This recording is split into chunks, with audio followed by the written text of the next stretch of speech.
this nice little Ford Raptor truck. And this truck's come in for a correction and a coating. And I want to demonstrate we've recently had a wintry mix. Earlier this week we had our first little wintry mix of the season. We had some light snow and some ice, and today's one of the coldest days of the year so far here in South Carolina. And I think high today is supposed to be like 27 degrees, so it's way too cold to clean up a vehicle out there. But I had this gentleman scheduled for earlier this week, and we want to get the vehicle in, get it done, get it back to him so he can enjoy it. The vehicle's just got light marring in it. We're just going to do a single step on it and do an Optimum gloss coat. So or a semi-permanent coating, I should go back and say. But what we've got here is, like I said, we've had our wintry mix, and he's driven the vehicle a little bit in the wintry mix that we had. So what we want to do is, it's too cold to clean the car out there. So there's recently been, thanks to Gary Dean, which is a detailer down in Florida, for people who don't know, he's come up with a cool little cleaning method. It's called air injection. So far, I've got a compressor. I've had a compressor, and I bought a gun, and I've taped up some of the gun here to, in case these are the impact areas here. So if I accidentally were to get too close working on an area, it would not mar the paint. I've got some paint, just some regular painter's tape around it. But what I'm going to do here is I'm working on something here where I can just completely get rid of the canister, do a complete hose assembly to I'm going to do like a 5-gallon reservoir over there with nothing but my rinseless wash solution in it. There's multiple rinseless wash solutions out there, including Gary Dean's Detail Juice. It's all in your preference on what you like. But this vehicle here, we're going to show you how to do a air injected wash method. Hopefully, I will be the first one in the state of South Carolina to demonstrate this process. So I'm kind of looking forward to that. I can't wait to get it on the old interweb. But you can take a look for yourself at the benefits of it. This is great. This is a heavily soiled vehicle here, and we don't really have any other option on how to clean it because of how cold it is outside. But garage kept cars, your garage collector cars, the guys who, personally, this is what I think of this process, the guys who keep like my personal cars, my motorcycles that I keep in my garage, this is a fantastic way, or a car that's not very heavily soiled, this is a fantastic way to do a quick cleanup on a vehicle.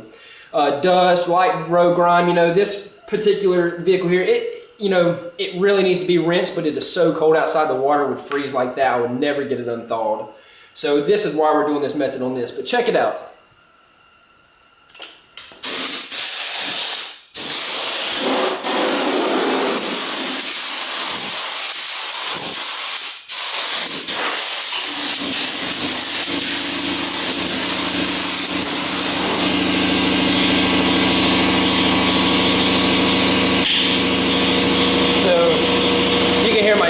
Running back there. You can see the product is, and what it does is it encapsulates the dirt. If you look into the light there, I'm hoping you can see that.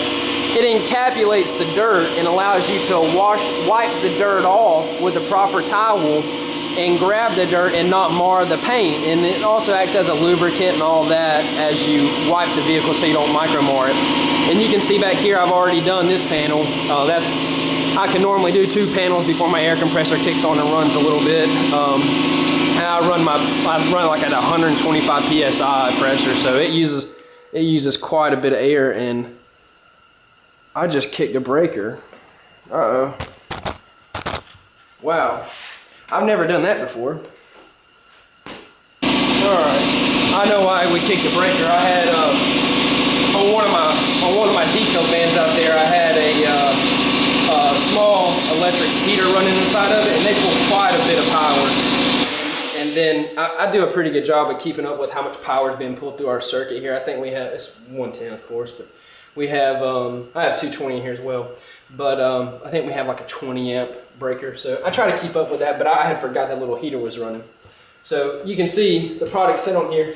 And one of the big things is to use the proper towel. If the car's not really bad, you could get away with wiping it down with a plush microfiber.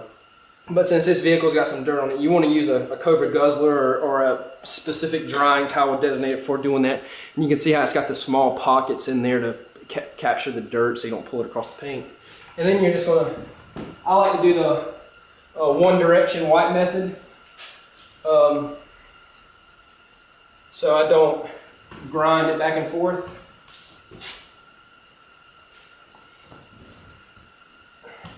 And you can see, you know, we're cleaning this vehicle with very little effort. Really not using any pressure, just kind of letting the towel do its job. And we're really not picking anything up as for on the towel. Now that front area there is a little dirt on the towel where I picked up some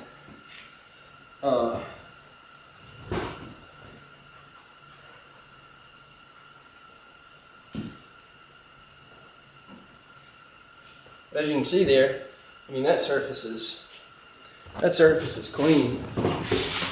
You can see it. It's nothing left on there. Really is a really cool way to clean the vehicle, and beyond it just being cool, you know, it's actually very effective in its ability to clean the vehicle. It does a wonderful job. Probably just going to use that in my garage. I'm probably not going to put that in my detail vans. I still like to do a really heavy pre-rinse on all my vehicles with a pressure washer and all. But see, we've got those two panels there done, and they've came out really good. You can see that one there wasn't, you know, I stopped right there. But that was after a little wintry mix that we had here in South Carolina. I appreciate you watching, and like always, have a great day. Thank you.